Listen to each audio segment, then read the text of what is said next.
High profile हो चुका है और देख सकते हैं कि अभी मैं मौजूद हूं बादल के घर पे।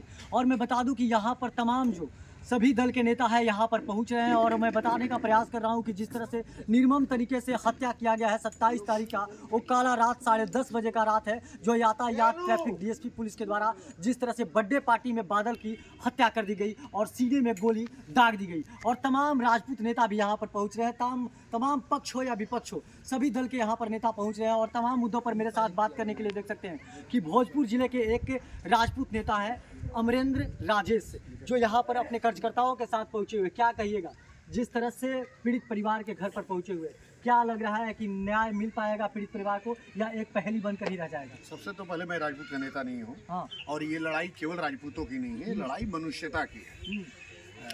सबसे बड़ी बात यह है कि आंदोलन करने की ज़रूरत है और जब तक सरकार को डराया नहीं जाएगा, और सरकार कैसे डरती है? सरकार डरती है वोट के माध्यम से।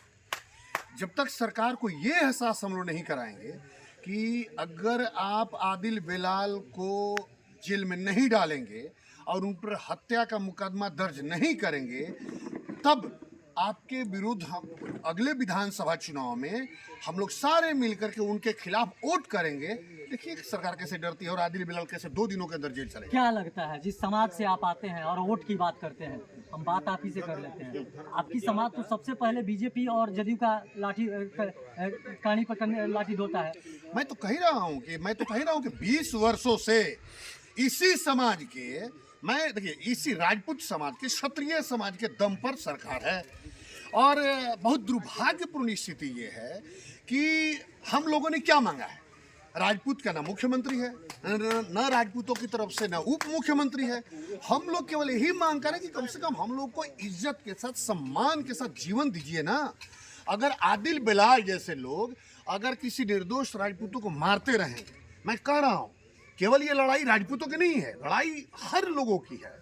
लेकिन अगर आदिल बिलाल जैसे लोग मारेंगे, हत्या कर देंगे सरेआम और पार्टी में ढूक करके मारेंगे, तो लड़ाई होनी चाहिए। और सरकार पर सबसे बड़ी बात है कि जो सरकार जो है उस पर दबाव डालने की ज़रूरत है।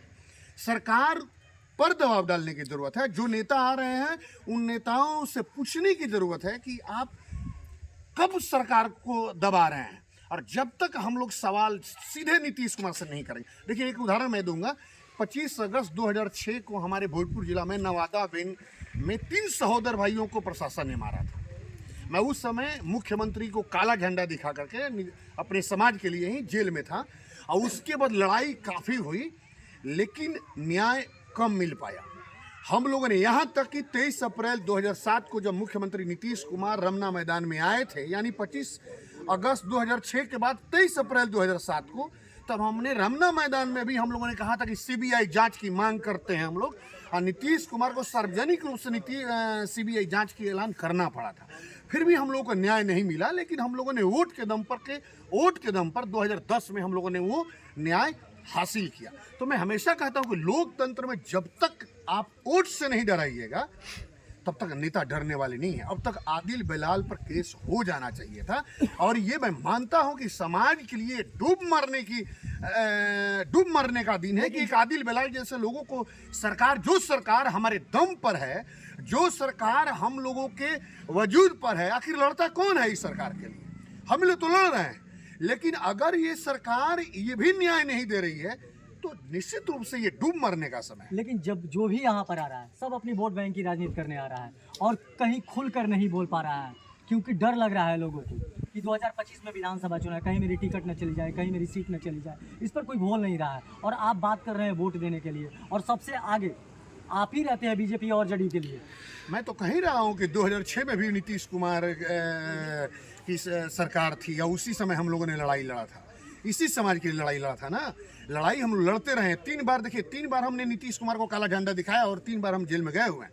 ये हिस्ट्री है, इतिहास है। फिर भी मैं ये कह रहा हूँ कि जब तक नैतिक बल नहीं रहेगा, नैतिक बल मतलब कि मैं, देखिए दिक्कत कहाँ है, मैं भाजपा में हूँ, फेसबुक पर आंदोलन चल रहा है कि एक राजपूत को मार दिया गया है, तो फेसबुक जो आंदोलन है, मैं आ रहा हूँ दरवाजे पर, बात कर रहा हूँ और फिर चले जा रहा हूँ। सरकार पर जब तक दबाव नहीं डालेंगे, लोकतंत्र में देखिए दबाव से, वोट से सरकारें डरती हैं, और हम लोग के पास वोट है कि अगले जो 10 महीना में, जो अगले 10 महीनों के अंदर में चुनाव होने जा रहा है, अगर हम लोग वोट की शक्ति लगाएंगे तो मुझे लग रहा है कि एक सप्ताह के अंदर आदिल बिलाल जेल में जाएगा। हमें नहीं लग रहा है। आपके समाज के ही जितने भी नेता हैं वोट बैंकिंग के लिए राजनीति कर रहे हैं, सीट के लिए राजनीति कर रहे हैं, टिकट के लिए राजनीति कर रहे हैं। कहीं उनको ये डर लग रहा है कि हम अपने समाज के लड़के के लिए अगर खड़ा होकर बोल देंगे तो मेरी टिकट कट जाएगी, मेरा सीट चला जाएगा, इसलिए खुल कर नहीं बोल रहे। और विपक्ष तो हमलावर है, विपक्ष तो साफ कर रही है कि डबल इंजन की सरकार है, कार्रवाई क्यों नहीं कर रहे हैं? मैं तो ये कह रहा हूँ कि देखिए विपक्ष की बात नहीं है, बात यहाँ उस सरकार से, मैं उस विपक्ष की तारीफ ही नहीं कर रहा हूँ जो हमारे रिजर्वेशन के खिलाफ संसद में चली गई। मैं ये कह रहा हूँ कि जो सरकार है, जो इस नेता नहीं डर रहे हैं कि हम लोगों के जिन में ये सिखा दिया गया है कि उन नेताओं को कुछ दिनों तक आंदोलन करना है और कुछ दिनों के बाद आंदोलन को शिथिल कर देना। मैं आपको उदाहरण दिया ना कि 25 अगस्त 2006 भोजपुर जिला के नवादा-बेन में 3 सहोदर भाइयों को मारा गया और हम लोगों ने उसके जोड़ लीजिए 23 अप्रैल 2007 को हम लोगों ने नीतीश कुमार को काला झंडा दिखाया। और फिर मैं बता रहा हूं कि 7 अगस्त 2008 को उसी नवादा-बेन नरसंहार के खिलाफ हम लोग जेल में गए मंत्री, यानी 2 साल तक हम लोगों ने लगातार लड़ाई लड़ा। मतलब लगातार लड़ाई लड़ने की जरूरत है। मैं तो हमेशा उस समय भी, मैं जब आदरणीय रमा सिंह जी थे तभी मैं कह रहा हूं कि देखिए ये जुडिशरी की लड़ाई नहीं है।